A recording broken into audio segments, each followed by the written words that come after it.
Hello and welcome to Love's Revolution, where we also explore the complex intersection between belief, law and society.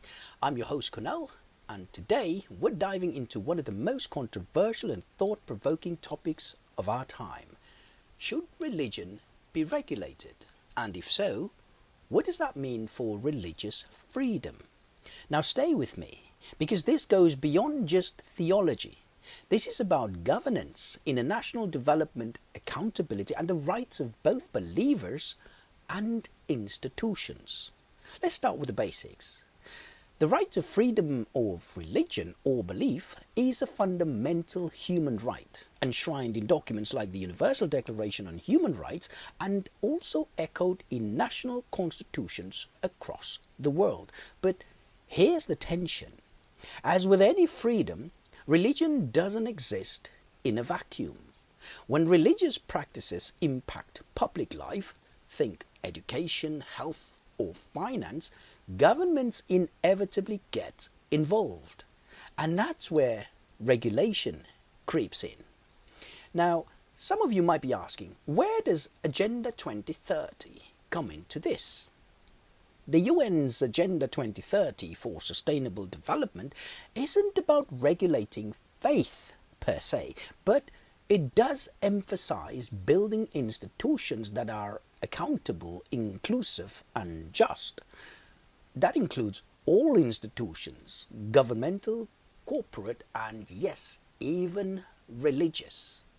Goal 16 in particular promotes the rule of law and access to justice. So, if a religious institution commits abuse, be it financial, physical, or emotional, shouldn't it be held to the same standards as any other body? But here's where it gets murky. If religion were to fall under a regulatory framework, like education or medicine, what would that even look like?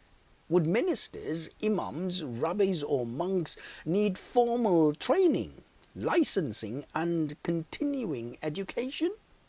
Would churches, temples or mosques have to now meet health and safety codes, submit annual reports or even pay a license fee?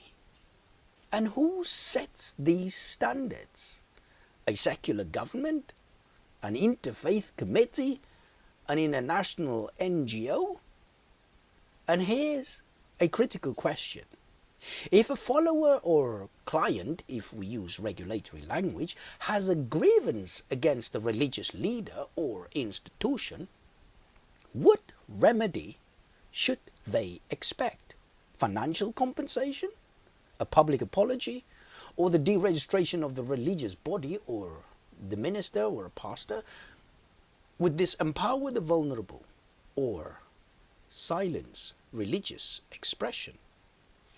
Here's where belief hits the bureaucracy. Many religious leaders claim to be guided by a divine source, the Holy Spirit, Allah, Yahweh, ancestral spirits. So how do you regulate someone who believes they are accountable only to God? And if God is the ultimate authority, who qualifies the regulator? A government official? An ethics board? Or an AI compliance algorithm? Well, to some, this is heresy. To others, it's justice.